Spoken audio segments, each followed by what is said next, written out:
Assalamu alaikum students, welcome to the lecture number 10 of advanced nanomagnetism, in which we will calculate the low field magnetic susceptibility of the nanoparticles using Ferromagnetic model. This is the first part of this lecture, and we will start from a schematic picture of vector orientations for magnetic particle with an easy axis oriented at angle psi with respect to external magnetic field H naught. The alpha is the angle between the M and the easy axis. So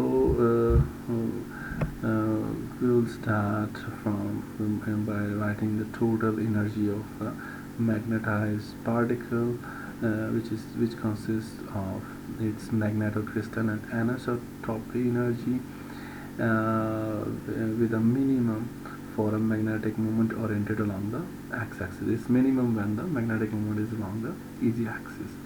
And the second is the Zeeman energy part, which gives you information about the coupling of the magnetic moment with applied field H naught. So in equation number 1, the first term belongs to the magnetocrystalline energy part, and the second is the Zeeman energy part. So K is the anisotropy constant per unit volume in the simplest form of uniaxial only anisotropy. Alpha is the deviation angle of the magnetic moment vector from the easy axis, as we already discussed in the first slide. So as we want to minimize the above equation with respect to alpha, means partial E over partial alpha, and put it to 0, this will give you the orientation angle alpha, which can be approximately found by using this, putting this derivative equal to 0, and equation 2 tells you about this, the value, the equation for the orientation angle alpha, which is nearly equal to mu naught ms over 2k h naught sine of psi. So we use the approximation of small fields and small angle alpha. It's not very big. Angle alpha is not too much deviated from the applied easy axis. So sine of alpha, if for a small angle, can be approximately alpha, and the cos alpha for small angle is equal to 1. So the magnetic moment of the particle projected along the magnetic field, because this is needed, it means that we have applied a magnetic field in certain direction, and the field is not so big, so our magnetization vector has a component along the field direction and perpendicular to the field direction. So we want that component which is along the field direction, and this vector, this component is the cosine component. So our average value of m for the many particles is equal to msv cos of this angle we already taken, and if we expand this cosine angle and put the value of values required, such as alpha and so on, we end up with the equation number 3.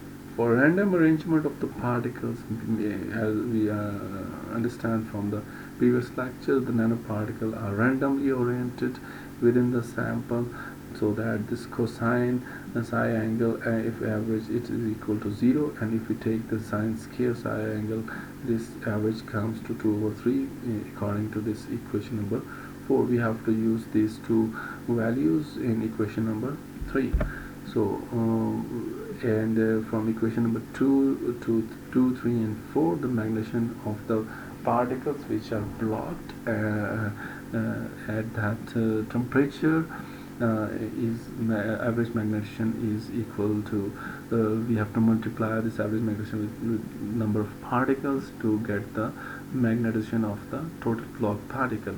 So why we have divided into two, equation 5 and 6, because at every temperature, finite temperature, you have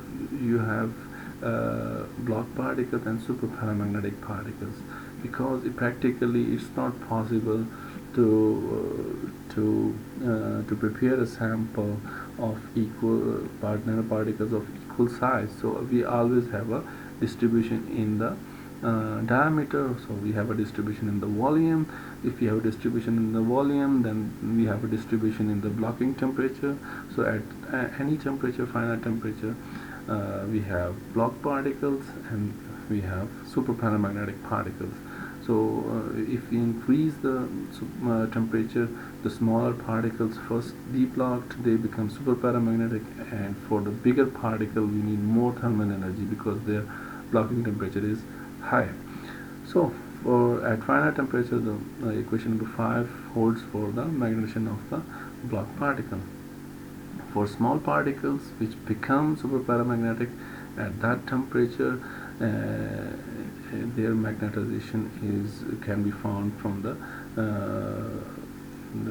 the same relation, but it is query used in it, and we have equation number 5 and 6 separately for blocked and super paramagnetic particles. So as I told you, there is always distribution or scattering in particle size in the practical sample, and we have to put this in our theory. Things will be very easy if you have a very only one volume of the particle, but practically it's not possible. Even a small, very small scattering in the diameter gives you some kind of distribution. So this can be some distribution here for our use or simplicity. We consider that the nanoparticles followed the log normal distribution. It can be Gaussian distribution or some other distribution. For the diameter d of the particles, equation number 7 gives you a log normal distribution. It's very famous in statistical mechanics. So d is the diameter of the particle.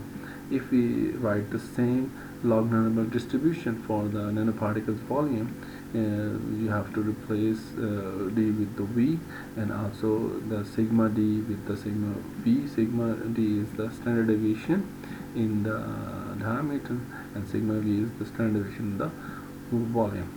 So here is an example of log normal distribution for the diameter with the average diameter is equal to 5 nanometer. Means we have a scatter in the particle size, but the average diameter is 5 nanometer, and you can see it is plotted between this f function on the y-axis and the diameter on the x-axis, and you can see there is some width